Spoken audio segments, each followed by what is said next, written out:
Hello and welcome everyone. We're really happy to have you here today at Bowery Gallery. And we're especially happy because this is Stephanie Frank's show called In Conversation, and she's going to be talking to us about it today. This is Rita Baragona. I'm Naomi Nemtzow. And we've got some questions for Stephanie that she's going to speak to. And then there'll be a Q&A. Starting off, Stephanie, we've spoken about this wonderful quote from the writer Annie Dillard, who said, "You were made to give voice to this, your own astonishment." And we would like to know from you how astonishment has entered into your painting practice or your process. So first of all, before I directly answer that question, I want to also thank you very much for being here, especially given that it's Passover and Easter, and so thank you all for coming here today. Thank you to Rita and Naomi too for being here to be part of this, and for Lila. My astonishment comes at unexpected times. I don't necessarily, feel a sense of, sometimes the process of making art can be really hard and a real struggle, as a lot of you know. But there are times, and it's usually unexpected, when a sense of astonishment does come. And so times of astonishment come a lot with color. Color is I really feel like it's my language, if anything's my language. And it's a very magical language to me. And so I will, for example, with this painting, I knew that I wanted it to be in the family of pinks. That was sort of an idea I had. I was going through a phase where I felt just like I wanted to use pink a lot. I don't know why, but so I just remember at one point I was trying to mix a pink that was the pink I wanted, and I really was having trouble with it. And after like 20 minutes, and I mean, just to say that I usually, if I think I want a certain color, I'm pretty good at getting, like someone will say, "Can you mix that color, like a certain color? Can you mix this green?" And I can usually do it pretty well on call, but I couldn't get the color, the pink I wanted. And I find it really hard with pinks to get the right pink. I don't know why pink is so hard. So after 20 minutes, I had this palette full of different pinks. And I just thought, wow, this is great. Here's a whole new painting. Anyway, that is the sort of thing that will astonish me. So this painting, it started as an older painting, something that I pulled out of the racks not very long ago, when I was sort of having a bit of a clean out of my studio. And I see there's this painting which I believe had mostly this lavender kind of ground color, and there were areas where it had some of these orange sort of spotty marks on it, and it had this wonderful thickly painted magenta plane. And I looked at it and I thought, ooh, that's kind of juicy. I think I'm gonna rework this. Obviously I put it away, not knowing what to do with it, but I knew it wasn't finished when I put it away. So I got it out, and I think I just it just sort of occurred to me to put in this gray and put in this dark crimson and a few other things, the green, the red, and kind of scratch in this sort of glass shape or cup shape or container shape. And then suddenly this looked a little bit like another object to me, and this became kind of a still life, and in my mind there was this sort of a sense starting of an interior space and maybe a window out here, and and there was something kind of cheeky I thought about the painting, and it sort of came together very quickly, and that's always a really good feeling. So I think there was kind of that sense of astonishment that it came together so easily, so quickly. I sometimes work and rework and work again on paintings. They don't come so easily. So when they come easily, that's kind of astonishing. This blue painting started in 2019, pre-pandemic. I was supposed to have a show in, I guess it was April 2020. But as we all know, that was when we all went into lockdown. Or right around that time. So, and the painting had by that time gone through so many different, phases, and there was quite a long evolution where at one point it was all sort of earth color, mostly earth colors.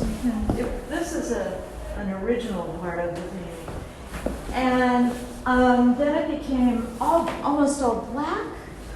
And because I had bought this great, I thought, black paint that I'd never heard of at Soho Art Materials. I don't know if you guys are familiar with Soho Art Materials, but it was on sale.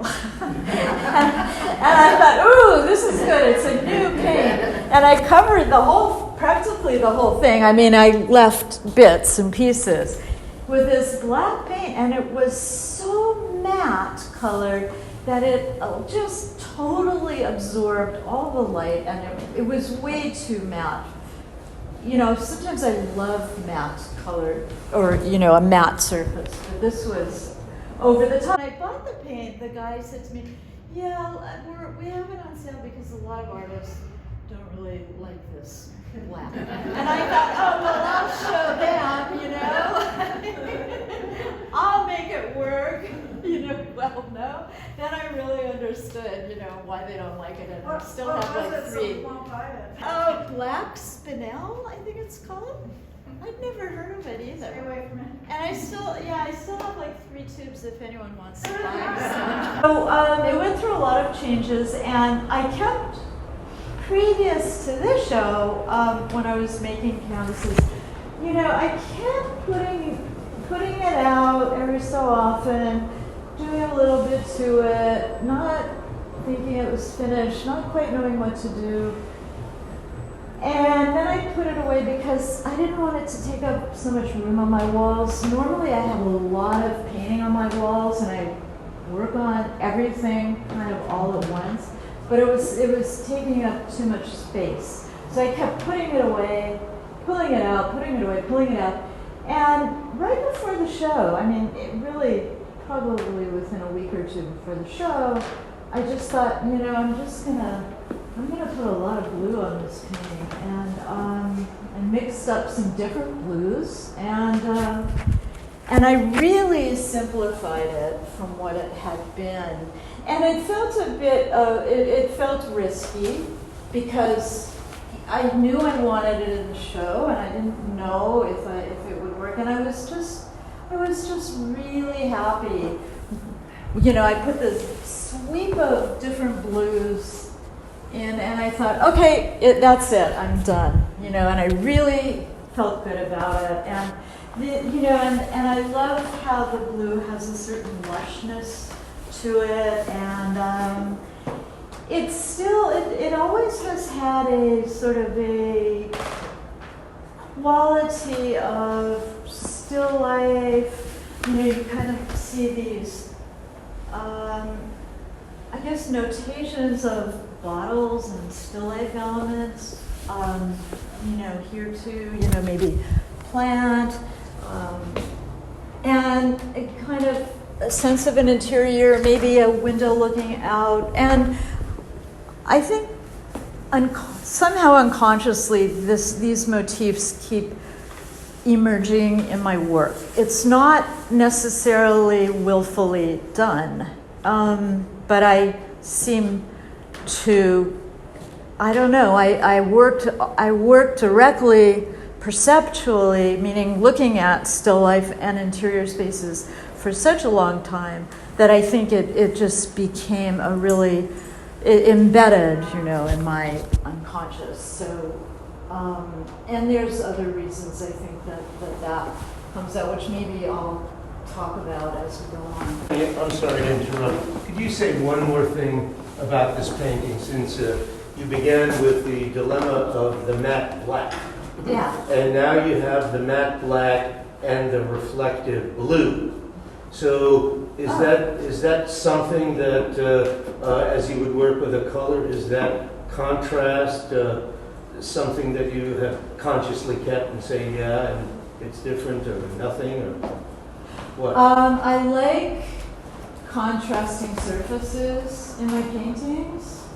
I like painterliness, but I also like areas maybe that are more scrubbed looking. And I like playing with the contrast. Cool. I don't, when I finally finished this painting, I don't think I was really thinking, oh, that's matte black. I can't, I can't have that there. Yeah. I don't think I consciously thought of it, but I think I liked it. So Continues working for making space, that matte, yeah, glossy, yeah, et yeah, cetera, yeah. et cetera. So, Yeah, right. Anyway. So that the space would be receding here, and I think advancing more in the blue with the more lustrous surface of the blue. Yeah. So thank you. Yeah, so that sort of fits into this question. Many of the works you refer to the studio space. Does painting the studio space become a kind of self-portrait? Yeah, refers to definitely. It definitely becomes a self-portrait. So I'll talk about this drawing. In this drawing, I was losing my beloved studio of 15 years at 99 Commercial Street, and it's called Love Song to 99. And Lee and my studio was part of this larger compound that was mostly my husband's sculpture studio, Lee Tribe, who a lot of you know Lee. But anyway, so we were he had an amazing, beyond belief deal since the late 70s with this huge, enormous studio he had. You've been there, right? Yeah. And the landlord died, and his son took over. And you all know what's next, right? We lost our studios, which was a calamity for Lee, honestly, because he still doesn't have a sculpture studio. But anyways, this was probably the last drawing I did at the studio, and it was so full of emotion because I loved my studio there. It just had the right light. It was just great.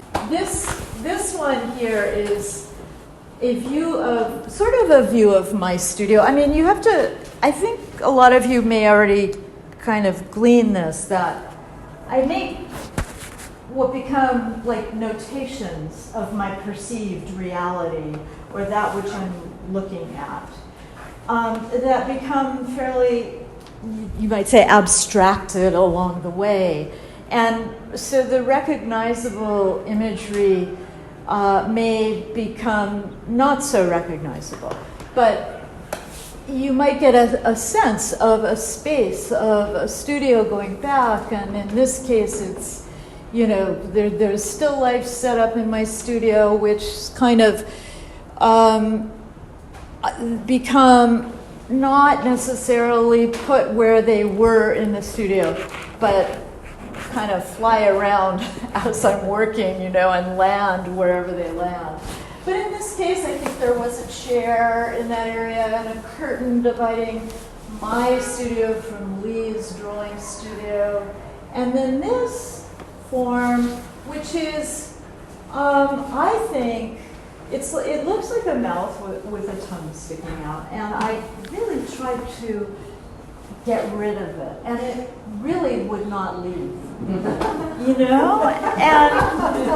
in retrospect, I realized it's probably like me screaming bloody murder, like I don't want to get out of here, So it stayed, but I had to leave, So the studio is a place where I'm able to have an intimate world and be totally me and somehow reach to the stars, So there's a sense of, intimacy and expansion. And the studio, at first I really had to get acquainted with my new studio, and it took me a while, but eventually I did, and it's my space, So when I was doing this painting, I also was doing studies from the Dutch artist Hooch. There's a painting called The Bedroom that he did. Was he 17th century? I'm terrible with dates. He's one of my favorite painters. And I'm sure any artist I mention today, I'll probably say he's one of my favorite, or she's one of my favorite painters, but it's true. So in the De Hooch, there is a mother and child, and there's architecture, and the child is standing in the doorway, and in this glowing light, and the mother is sitting in another part of the room. And by the way, I did a painting. I did like 3 paintings from that painting when Lila went off to college. And I'm digressing here, this was in 2015 or something. But because it was really, for me, a symbol of the child in the doorway going off, and in this glowing light. And so anyway, but more recently I've gone back to this painting, and I feel that, and I did this one, I think there's a lot of references to the De Hooch. It's very, very different than the De Hooch. But there's this sense of doorway and maybe woman standing in the doorway in this case, maybe windows. Also, there's like in the De Hooch, there's the interior space to this side of the doorway, which has a kind of room with a bed that goes back and and in my case, I put in what appears to be kind of a still life. Anyway, I called it boudoir, and to me, boudoir references, maybe different things to different people, but kind of like a woman's private space where she puts on makeup or whatever. And in this case, I think boudoir is also kind of an echo in meaning of studio, my studio, so yeah. So you've talked some about the space in your paintings, and I'm going to invite you to continue on the topic of space and maybe talk about the drawings. You've spoken about the tension of carving into drawings, and I thought carving was a wonderful word. Can you talk to us a little bit about carving space in the drawings? Yes. Nick Caroni was my absolutely brilliant, fantastic drawing teacher who put me through my strides at the New York Studio School. And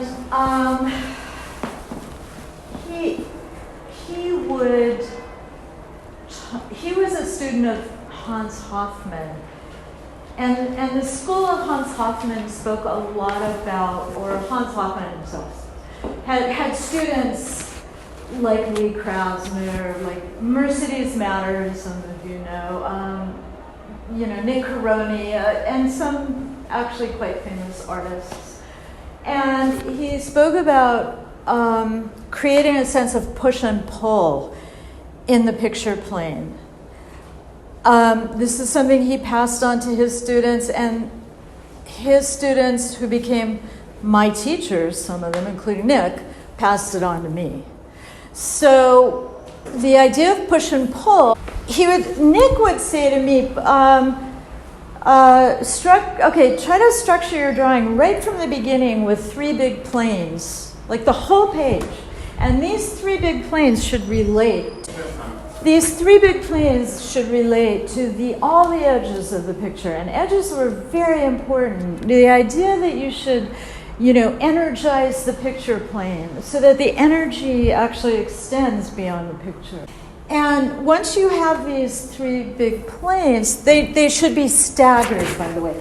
You can't, this is not exactly an illustration of what I mean, but you see these 2 planes here that are sort of staggered in space so that one kind of sits behind the other, but at the same time, because they're planes, they reaffirm the 2-dimensionality of the picture plane.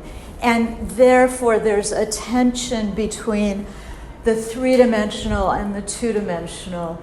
And the space between the planes, there's space, intervals of space between the planes. And the idea is that you get a pulsing, breathing, space of your picture. Now, within that, he talked about using, not just geometry, but the arabesques and, the curves and metaphor. He talked about metaphor, so I'm only giving you like a little bit. But he also talked about carving out the space. And I really love using charcoal on the hard surface of the paper to I get a feeling like I'm carving the space or carving the shapes in space or carving the space. I don't quite get that visceral a sense when I'm painting, because painting with a brush doesn't give you the same resistance that using charcoal on a hard surface does. So the carving thing has to be, it's different. But with charcoal on a hard surface, yeah, I get it. This show is called In Conversation. There's many ways, multiple ways, reading in that. Can you tell us something about the idea of conversation? Yes, I will. I'm going to sit down again. From 2015 to 2018 or 2019, I had been doing mainly collages. I had back surgery in early 2015, and it was really, it really took its toll on me. I mean, I had to have it because my back was, I won't even go into that, but after the surgery, I was in pretty bad shape. And I really could barely lift a feather for, 4 years. So I stopped painting because it was too physical for me. And I drew, but I also did mainly collages because I had to find a way to use color. And I had always been doing collages as a side thing. And so I went headlong into collage, and I was like a kid in a sandbox when I loved doing collage. I mean, if I hadn't made a sort of directive to myself that I was going to paint for this show, I probably still would be doing collage. But so the collages, everything in my work is, composition is very important to everything in my work. However, in my drawing, I draw from observation, and then sometimes it generally always gets pretty abstracted. But in my paintings, I used to work from observation, and then it almost always got more abstracted. And then the collages were not at all from perception for the most part. They were purely just trying to make put together areas of color that, felt right, or felt true somehow. And before I started working for the show, I started thinking to myself, how can I pull all these things together? Because they felt like three different kinds of work. And so the conversation has to do with that side of me that wants to notate, from the external world that I'm perceiving, and the side of me that's coming from a very interior place, which my color generally does, and my color is generally not descriptive, whereas my drawing is somewhat descriptive, actually. So that was one conversation. Or that was a set of conversations in itself. And then there's the conversation with friends who are artists, and the conversations that my paintings have with each other. And there's all kinds of conversations, but it did occur to me that in conversation was an apt title, given that I was trying to bring together and synthesize work from different impulses, so to speak. So just to follow up on that for a moment, I know you've spoken, and those of us who've had the privilege of seeing your studio, you typically have many works up on the walls. Yeah. Could you talk a little bit about the conversation among the works that are going on? Yeah. One of the things that I do when I have a bunch of colors in my palette, and I have tons of paintings on the walls, which I usually do, and drawings, and then there's usually a table with collages. But just talking about the paintings for now is I'll mix a color for a painting, and thinking, okay, this painting needs this color. And so I mix the color for the painting, and often it's wrong. But then, I kind of start thinking, oh, I could use the same color for that painting, and for that painting, and for that painting. And then it all becomes like one big painting in a way, They all really do become sort of one, which is partly why it's good to have a show, because you can see them together that way. And I do want to say that the best moments repeatedly for me in the studio are at the very end of the day when I'm cleaning my brushes and there's still paint on my palette, and I see this color and I think that's what I need, for that region of that painting. And I think I've said this before, I have a little debate with myself, because one part of me is saying, no, you just cleaned your brushes, don't start again, But usually that voice doesn't win out. The other one wins out, and I go put the color on the painting, and it's usually like, yes, and it's usually a surprise and unexpected, and it can happen in the last 5 minutes. You're painting for 8 hours, and then in 5 minutes it comes together. Yeah, I see some of you shaking your heads. You've been through it. Go home a happy painter. Yeah, and then I come in the next day and I think, what was I thinking, right? I'm actually going to read the other quote that you liked. I want my ideas to be located at the top of my brush. I want my materials to talk back to me. I want to be surprised. So I love that quote. And I really love, and Naomi too, and I think everybody in this room, your color. It's so beautiful, it's so unexpected, it creates space. Can you talk a little bit about that and maybe show one more painting that you want to... Yeah, I want my ideas to be located at the top of my brush.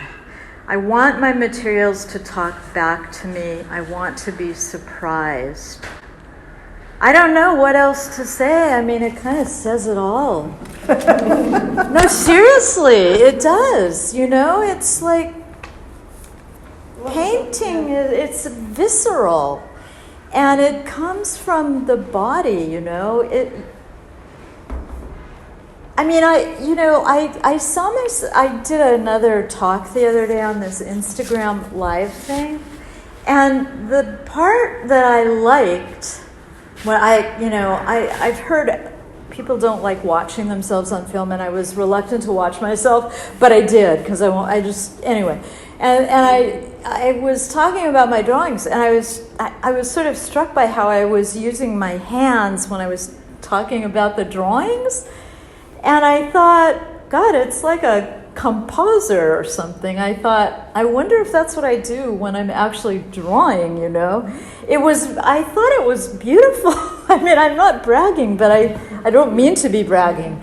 And I thought that it's because when I first started drawing in college, I remember feeling this sense of what I was drawing coming like directly from my whole body, through my hand, into the pencil, onto the paper. It was so it was so visceral.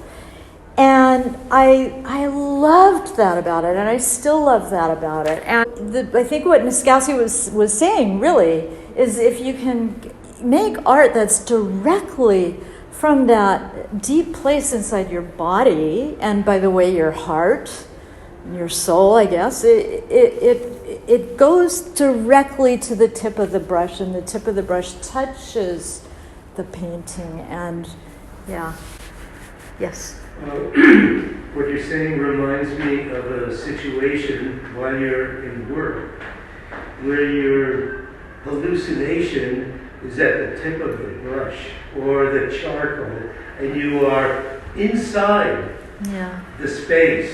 Yeah, and the space of inside of you becomes the space that you're making, you know? It's your interior space, and I mean, that's at its best, of course, you know? So, yeah. Wonderful. Yeah. So, other question. Yeah, Audrey? Yeah.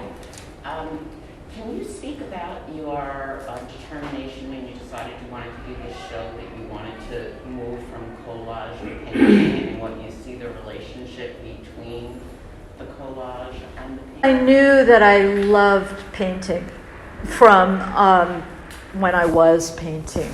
I love painting.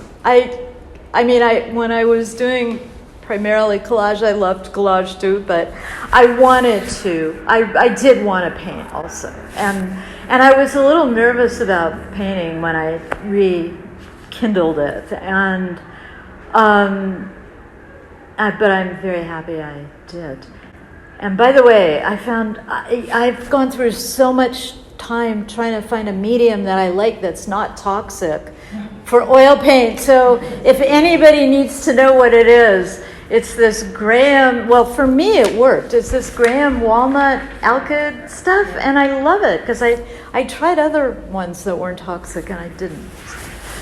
It made such a huge difference for me with painting, you know, because I love my old medium, but it was so toxic. So, yeah, it helped make painting really, really enjoyable again. I just had a few comments, if I may. Yes. It's more of a personal response to the work. Yeah. First of all, I think this is one of the best shows this year in New York City. This is a tremendous show. Thank you so much.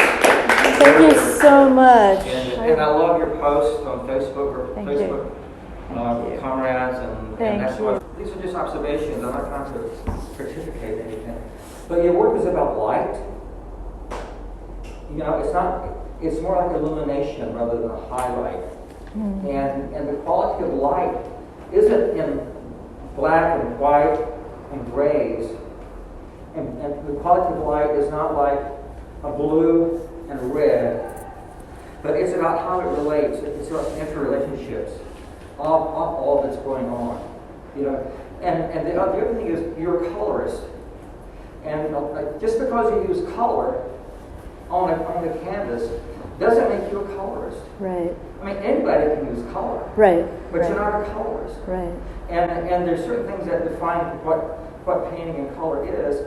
But again, it's about, as Larry Coons would say, it's about relationships. Yeah. And that's when you become a colorist. when you have the right values, the right keys, the right combinations, and it's about where it's placed. One thing against the other, you were talking about that. And so in your paintings, you have light, that sense of illumination. And again, it's not about light and dark. It's not about translucency, but it's about the nature of how you're using the paint and what it's coming up against, relationships. So I think that's a real strong point. Thank you. It's to do with the fact that it just comes from a very deep impulse. It's like I don't even have a choice sometimes. It's like I have to use that color. Even if sometimes I think, it's not a tasteful combination here, but I'm not going to go for the tasteful, I'm going to go for what excites me. Maybe they are tasteful too sometimes, but it's not. And what you were saying reminded me of something George McNeil. He was a painter, also one of my teachers, and he probably liked me a lot because I've always loved color, and he responded to that. But he used to give these lectures at the studio school like once a week at noon, and he'd put up these slides on the screen in the 70s, right? And he'd say, okay, everybody, and the whole, all 30 of us, because it was a tiny school, would be sitting around looking, and he'd say, okay, I want you to tell me, is this tonal or is it color? And tonal meant that it was trying to get value, a sense of values, making things, getting the range from darks to light to create form and space. Whereas, he thought that's passé, and now I wish I had a little more training in that, frankly. But anyway, so he used to say, is this color? And we used to have to say, yes or no, or is this tonal? Yes or no? It's funny. It's just a fun. And so when you said that, it took me back, yeah.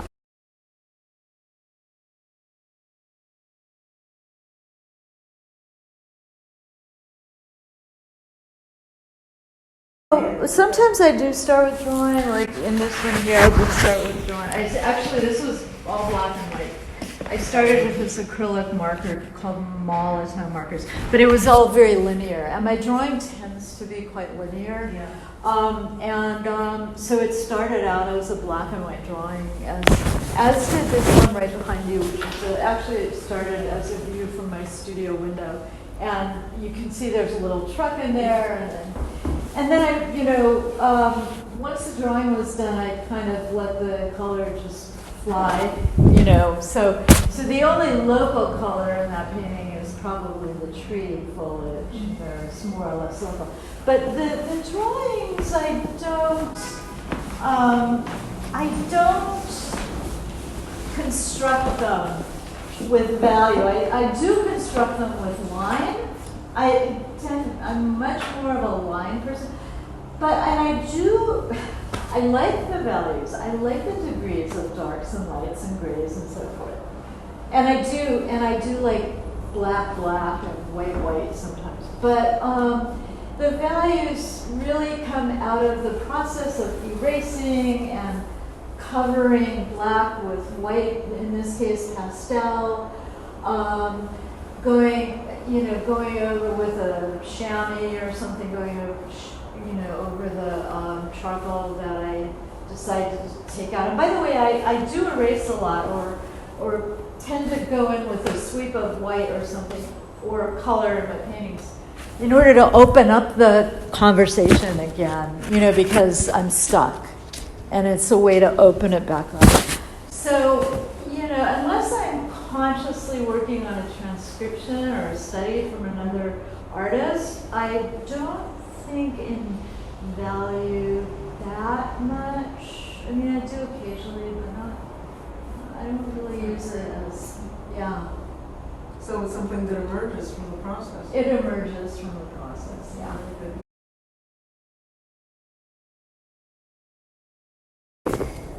Good question. That's an issue that I've thought about too.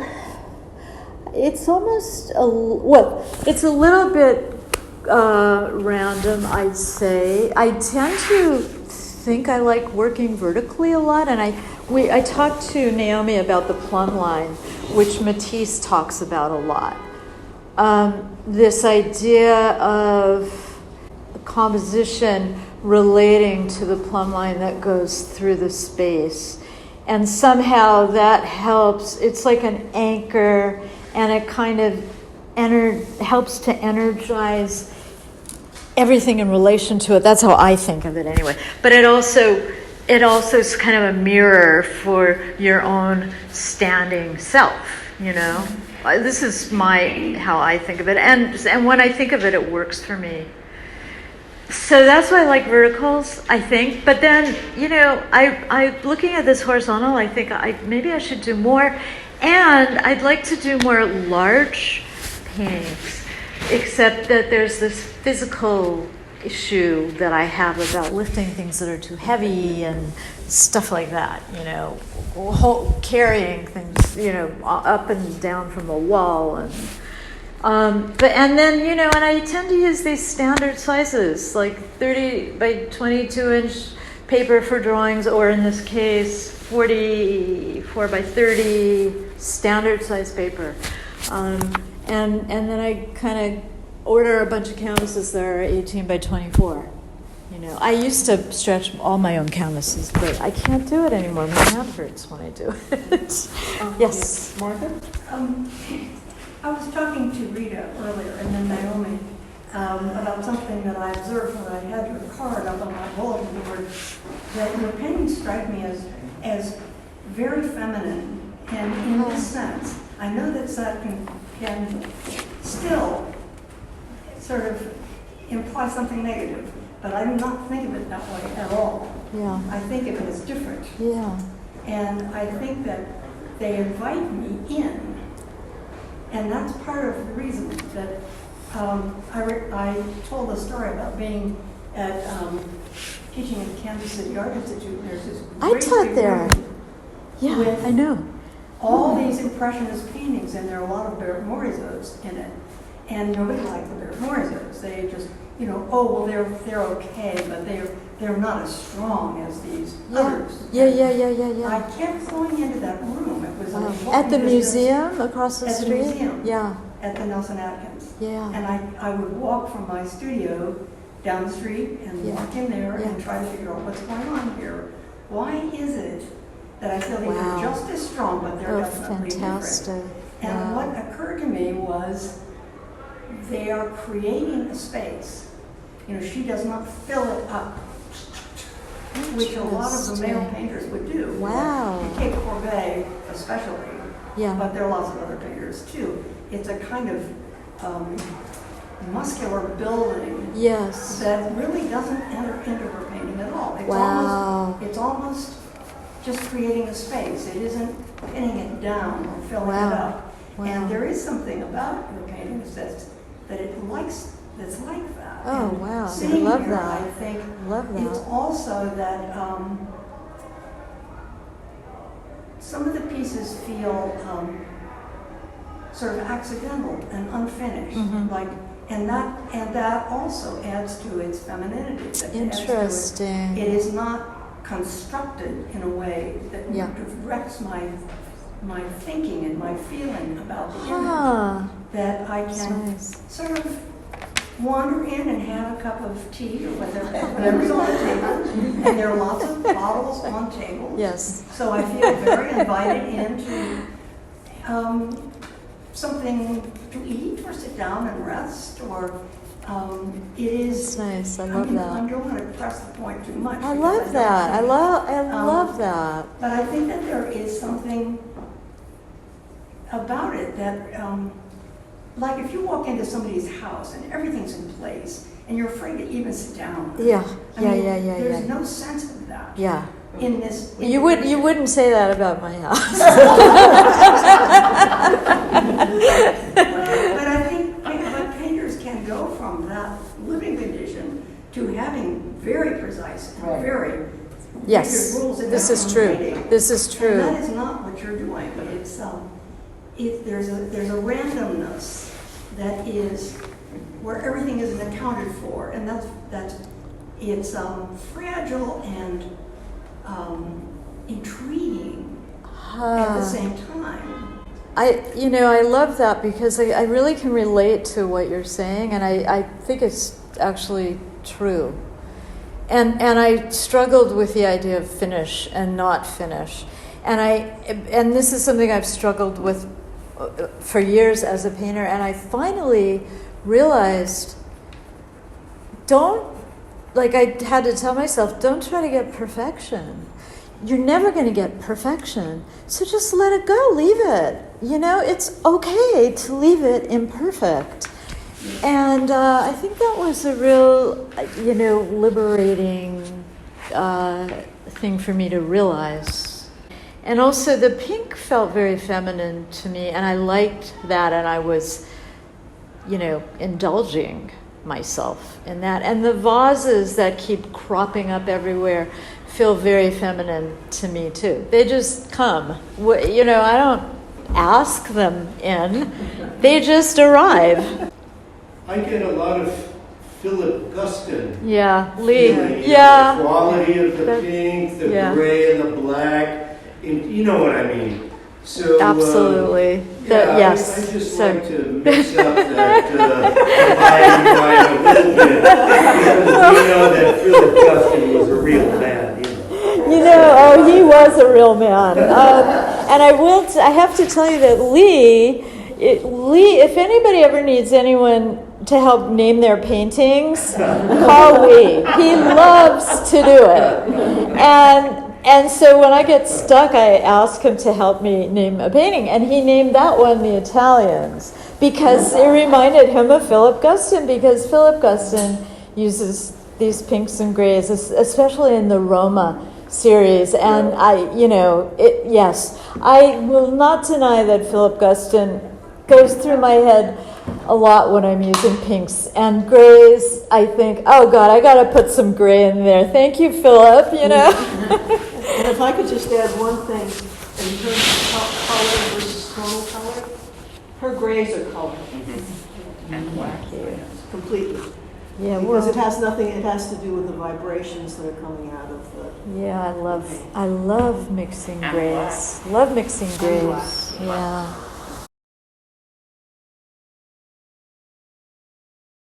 Sometimes I use a limited palette, and other times I kind of think, oh yeah, there's this paint I've had for like 40 years. Maybe I should use it. And I don't even know what's in this tube because it's like dead looking, but then this gorgeous color comes out and I don't even know what it is because the name has been completely erased, So I think Gail had a question.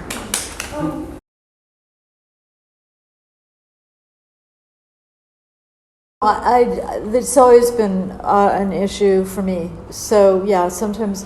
So there are times when I just know, and then other times I have to just make a kind of a decision. Like, okay, this is it, and then I might pull it out later and start working on it again. But if you get a chance to look at these two paintings that are over here, you'll see that, you might see or you might not see that they both went through quite a few layers in the process. One is very scraped down. I kept scraping down, and the other one has more sort of creamy surface to it. And those two paintings, I couldn't ever figure out when they were finished. But the nice thing is that they were like these two paintings that kept being sort of good all along the way, And every so often you get a painting like that. Some are never good. And then these two just kept cooperating no matter what I did to them. And then at a certain point I said, that's enough, they're done. I don't know, it was almost like a random thing because they weren't better, they weren't worse, I just thought, that's it, no more. Do you ever wish you hadn't kept working on it? Yes. and that painting I wished for a long time because when I look at the pictures I took of the early stages, I love the early stages. I'm happy with it now, but they're definitely, yeah. Well, thank you very much for coming. Thank And if you want to talk to us, you. Stephanie,